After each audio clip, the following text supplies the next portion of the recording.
இன்று பெரும்பான்மையான தொழிலதிபர்கள் முதல் அன்றாட கூலி வேலை செய்து பொருள் ஈட்டக்கூடியவர்கள் தன் பெற்றோர்களுக்கு செலவு செய்வதில் யோசிக்கின்றனர்.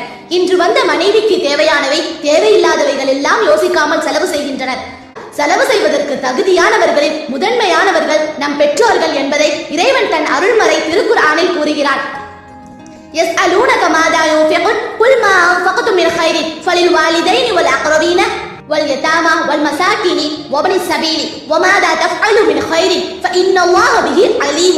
நபியே, பொருள்களில் எதை செலவு செய்வது, யாருக்கு கொடுப்பது என்று உங்களிடம் கேட்கின்றனர். அதற்கு நீங்கள் கூறுங்கள், நன்மையை கருதி நீங்கள் எத்தகைய பொருளை செலவு செய்த போதிலும் அதனை தாய் தந்தை, சுற்றத்தார், அனாதைகள், ஏழைகள், வழிபோக்கர்கள் ஆகியோருக்கு கொடுங்கள். இன்னும் நீங்கள் வேறு என்ன நன்மை செய்த போதிலும் அதனையும் நிச்சயமாக அல்லாஹ் அறிந்து அதற்குரிய கூலியும் தருவான். அல் குர்ஆன் பாகம் 2 வசனம் 215.